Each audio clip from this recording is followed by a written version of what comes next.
আসসালামু আলাইকুম। আজকে আমরা যে টপিকটা দেখবো এটা হচ্ছে এসএসসি, এইচএসসি এবং এইচএসসির পরবর্তী যে ইউনিভার্সিটি অ্যাডমিশনটা হয় সবগুলোর জন্যই হচ্ছে গুরুত্বপূর্ণ একটা টপিক। এটা হচ্ছে পর্যায় সারণীতে মৌলের অবস্থান নির্ণয়। তো আমরা এটা আসলে সবাই কম বেশি শিখি, বাট তারপরও পারি না। কেন পারি না ভাইয়া? পারি না হচ্ছে আমরা যখন শিখি তখন হচ্ছে ভালোভাবে মনোযোগ দিয়ে শিখি না। টপিকটা একটু সহজ থাকে। এই টপিকটা সহজ হওয়ার কারণে আমরা ভাবি আচ্ছা জায়গাটা সহজ, তো এটা পরীক্ষায় আসলে পারা যাবে, সমস্যা নেই। তো এই যে একটু গাফিলতি করি, গাফিলতি করতে গিয়ে যে প্রবলেমটা হয়, আমরা পরীক্ষায় আসলে তখন অ্যান্সার করতে পারি না। পরীক্ষার হল থেকে বের হয়ে বলি যে আমার কঠিন কোশ্চেন আসছে। তো আমরা আজকে টপিকটা একটু ভালো করে শিখবো, পুরোটা একদম ইজি ইজি একটা টপিক। একটু ভালো করে বুঝবো, তাহলে যে কোনো মৌল যদি দেয়, দিয়ে যদি বলে এই মৌলটার অবস্থান নির্ণয় করো পর্যায় সারণীতে, আমরা করতে পারবো।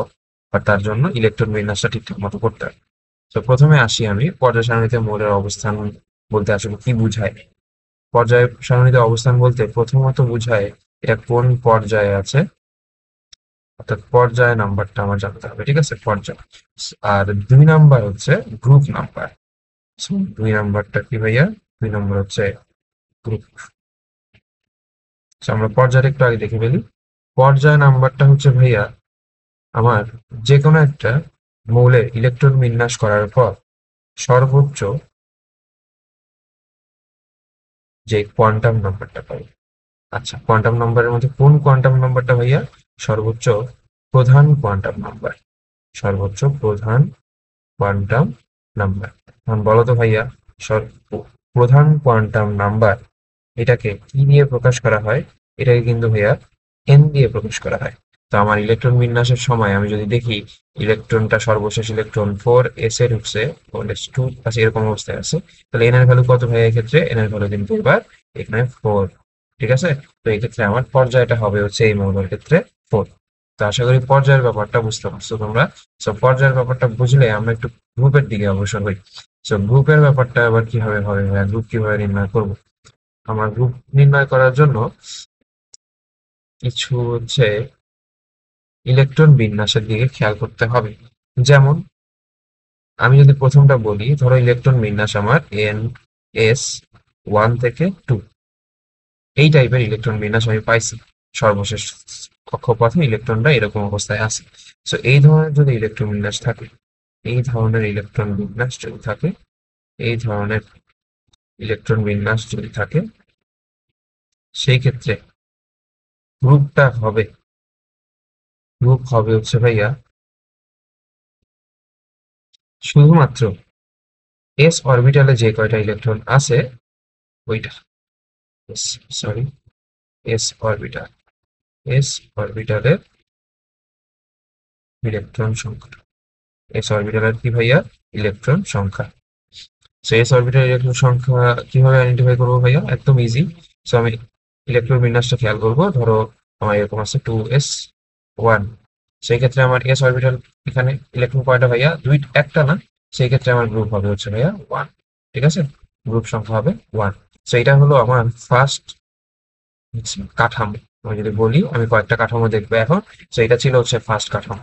আমি যদি এবার সেকেন্ড কাঠামোটার দিকে একটু আসি, সেকেন্ড কাঠামোটা যদি আমার ইলেকট্রন বিন্যাসটা এরকম হয় যে NS1 থেকে 2, এরপর NP1 থেকে 6, এই ধরনের ইলেকট্রন বিন্যাস, এই ধরনের ইলেকট্রন বিন্যাস যদি আমি দেখতে পাই, ইলেকট্রন বিন্যাস যদি আমি দেখতে পাই, সেই ক্ষেত্রে গ্রুপ সংখ্যাটা কি হবে ভাইয়া আমার?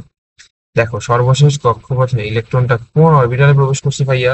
পি অরবিটালে। তাহলে এরা আমি নিশ্চিন্তেই বলতে পারি যে এরা পি ব্লকভুক্ত হলো। সেই এই ক্ষেত্রে গ্রুপ হবে ভাইয়া এস প্লাস পি অরবিটালের এর ইলেকট্রন সংখ্যা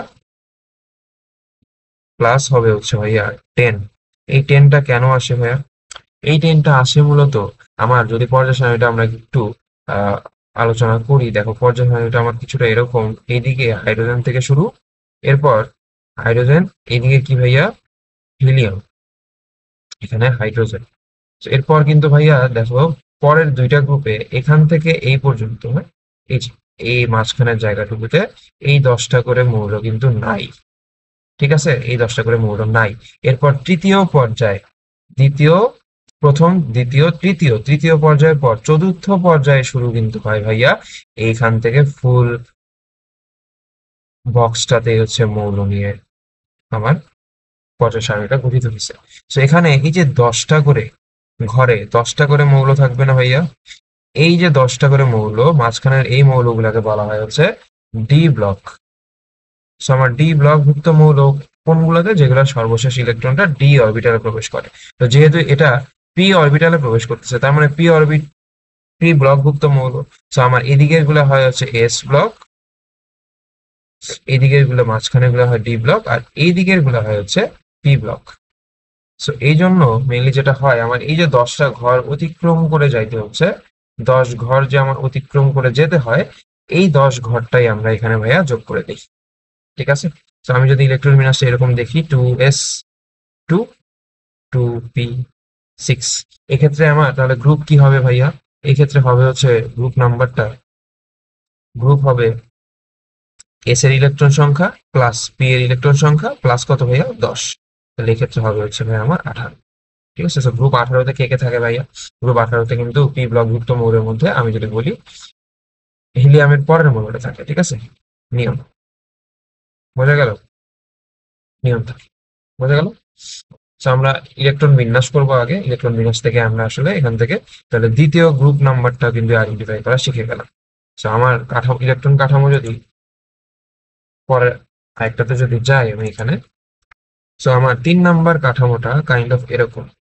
তো যদি আমার n s 1 থেকে 2 এবং n-1 d1 থেকে 10 এই কাঠামো যদি দেখি, এই কাঠামো বা এই ইলেকট্রন বিন্যাস আমি যেটাই বলি না কেন, এই কাঠামো যদি থাকে, সেই ক্ষেত্রে গ্রুপ নাম্বারটা কি হবে ভাইয়া? এই ক্ষেত্রে আমার গ্রুপ নাম্বার হবে, এই ক্ষেত্রে আমার গ্রুপ হবে হচ্ছে s প্লাস d অরবিটালের ইলেকট্রন সংখ্যা, অরবিটালের ইলেকট্রন সংখ্যা। সো আশা করি এই তিনটা তোমরা বুঝতে পারছো।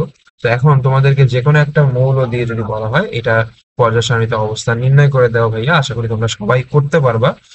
আমরা ইলেকট্রন বিন্যাসটা প্রথমে করব, তারপরে আমার যে তিনটা কাঠামো আমি শিখছি, এটা 3 নাম্বার কাঠামো, আগের দুইটা ছিল হচ্ছে আমার এটা 2 নাম্বার, আর এটা ছিল হচ্ছে প্রথম। তো আমি এই তিনটা কাঠামো শিখে এই তিনটা কাঠামো প্রয়োগ করলে কিন্তু যে কোনো মৌলেরই আমি গ্রুপ সংখ্যা আইডেন্টিফাই করতে পারবো। এখন আরেকটা আমরা শিখি নাই, এখনো কিন্তু এফ ব্লক নামে কিছু আসে নাই, আসছে।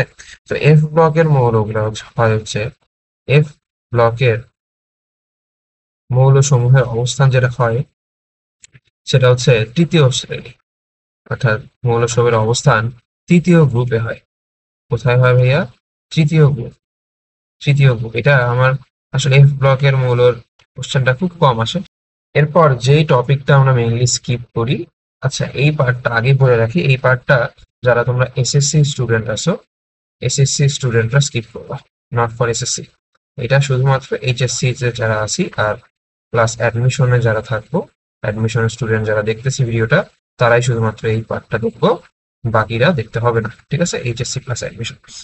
সো আমাদের পর্যায় সারণীটা একটু খেয়াল করলে দেখতে পাবো, গ্রুপ 1 2 3 এরকম তো লেখা থাকে, এর নিচে 1A, ঠিক আছে, 2A, এরকম কথাবার্তাও লেখা থাকে। তারপরে 8A, 8B, এগুলো লেখা থাকে। তো এগুলো কি আসলে? এই যে রোমান নাম্বার দিয়ে লেখা আছে, তাই না? এই রোমান নাম্বার দিয়ে যে ভ্যালু গুলা লেখা আছে ভাইয়া, এগুলো হচ্ছে মেইনলি উপগ্রুপ। কি গ্রুপ ভাইয়া? উপগ্রুপ। সো আমার অ্যাডমিশন টেস্টে প্রায় সময়ই এই উপগ্রুপটা থেকে কোশ্চেন আসতে দেখা যায়। তো আমরা এটা আসলে অনেকেই হয়তো বা অত একটা গুরুত্ব দেই না। তো গুরুত্ব দিয়ে না করার কারণে দেখা যায় অ্যাডমিশন টেস্টে আমরা পরীক্ষা দিতে গেছি, এরপরে এখান থেকে কোশ্চেন চলে আসছে যে আমরা এতদিন নর্মাল গ্রুপ শিখছি, বাট উপগ্রুপটা যদি চলে আসে সেক্ষেত্রে আমি কি করব? সো এস উপগ্রুপ মেইনলি দুইটা, একটা হচ্ছে এ উপগ্রুপ আর একটা হচ্ছে বি উপগ্রুপ। আমি যদি দেখি আমার ইলেকট্রন গুলা শুধুমাত্র এস অরবিটালে আছে অথবা এস প্লাস পি অরবিটালে আছে, এই দুই ক্ষেত্রে উপগ্রুপটা হবে হচ্ছে ভাইয়া আমার এ উপগ্রুপ। ঠিক আছে, এ উপগ্রুপ। আর যদি আমি এরকম দেখি যে আমার অরবিটাল গুলা অর্থাৎ এস আর ডি তে আছে, ইলেকট্রন গুলা এস আর ডি তে আছে, সেই ক্ষেত্রে আমার উপগ্রুপ হবে হচ্ছে ভাইয়া বি। সো উপগ্রুপটা কিভাবে বের করব, ওই আগের মতোই সিম্পলি আমি এস এর ইলেকট্রনটা গুনবো। ধরো ইলেকট্রন আছে একটা, তাহলে হবে 1a।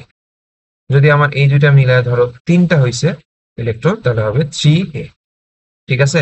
তো একইভাবে আমি যদি এখান থেকে বলি এটার ক্ষেত্রে কি হবে ভাইয়া, তাহলে এটার ক্ষেত্রে আমি একটা জিনিস একটু মনে রাখবো, এস প্লাস ডি এর ইলেকট্রনের যোগফল যদি 8, 9 আর 10 এই তিনটা ভ্যালু হয়, এই তিনটা ভ্যালু যদি হয় সেই ক্ষেত্রে আমার উপগ্রুপ একটাই হবে, কোনো চেঞ্জ আসবে না, এটা হবে হচ্ছে 8b। 8b। এখানে 9b 10b কেন হইলো না ভাইয়া, কারণ এটা হচ্ছে আমার পর্যায় সারণীতে এইভাবে নাম্বারিং করা আছে। 8, 9, 10 তিনটার ক্ষেত্রে তুমি খেয়াল করলে দেখতে পাবা 8b লেখা আছে। তো এরপর আর দুইটা জানতে হবে আমার, যদি ইলেকট্রন সংখ্যাটা 11 হয়ে যায়, যদি 11 হয়ে যায় সেই ক্ষেত্রে আমার গ্রুপ নাম্বারটা হবে হচ্ছে ভাইয়া 1b। আর যদি আমার ইলেকট্রন বিন সংখ্যাটা যোগফলটা 12 হয়ে যায়, এক্ষেত্রে আমার গ্রুপ নাম্বার হবে হচ্ছে ভাইয়া 2b। ঠিক আছে। তো এই ছিল উপগ্রুপের ব্যাপারটা। সো উপগ্রুপের পার্টটুকু আশা করি তোমরা বুঝতে পারছো, একদম সহজ একটা টপিক।